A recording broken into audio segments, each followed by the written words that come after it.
Nakaburol na sa Tanay sa Rizal ang labi ng UPLB student na si Ray Bernard Peñaranda.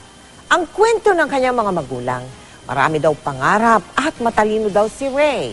Bukas ay gagawaran nga sana siya ng certificate bilang college scholar dahil sa taas ng kanyang marka. Mula sa Tanay sa Rizal, nakatutok live si Tricia Zafra. Tricia. Mel, iginugupo man ng sakit ng damdamin ang pamilya Peñaranda dahil sa pagkamatay ng kanilang bunso. Pilit silang nagpapakatatag at nananalangin na sana hindi tuluyang masayang ang buhay na ibinuwis ni Ray Bernard. Maraming pinagsamahan na kami. Hindi lang kami yan parang magkapatid na kami.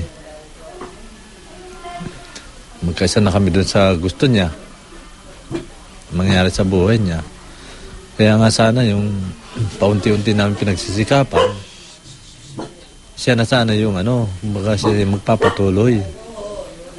Wala na Di na mapigilang maluha ng ama ni Ray Bernard Peñaranda pag naiisip ang mga naglahong pangarap ng uniko iho, mapagmahal at matalinong bata raw si Ray. Sayang nga raw at ang mga nakakabilib na ideya ng anak, mananatili na lang sa imahinasyon nila. Gusto niya talaga meron siya yung alitap-tap garden. Kasi kung may sa gabi, yun ang gusto niyang attraction ba. Unique sa kanya yung ganong idea.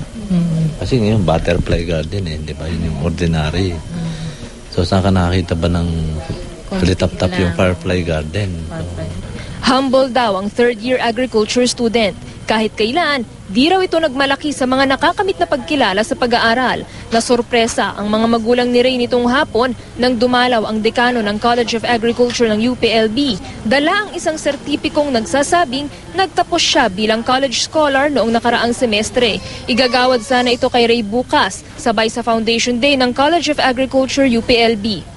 Siguro kung ito pong si Ray ay nabubuhay pa, baka maging cum laude ito, no? Sapagkat simula nung kanyang freshman years, matataas ang grade na nakukuha niya. Kasi pag tinatanong namin siya, Ray, pasado ba tayo? Pumapasa naman nanay. Sabi ko, bumabagsak ba? May bagsak din nanay. Yun pala, may sorpresa. Sorpresa niya kasi yung dati kasi wala siyang ganung grades. Linggo ng madaling araw ng hold-upin si Ray sa Umali Subdivision sa labas ng UPLB campus kung saan siya nakatira. Galing daw ito sa isang ensayo para sa grupong Youth for Christ. Sinaksak sa dibdib ng mga salarin si Ray na ikinamatay nito. Napanood ng ate ni Ray na si Ana ang CCTV footage ng pangyayari. Di raw niya napigilang humagulgol sa napanood. Doon ko nakita how hopeless he was na nakahawak siya sa chest niya, na trying to get help, and then bumulagta siya dun sa street, and then parang wala kagad immediate na tumulong sa kanya. So, sabi nga nung doctor kay mama na my brother was late for 5 minutes lang.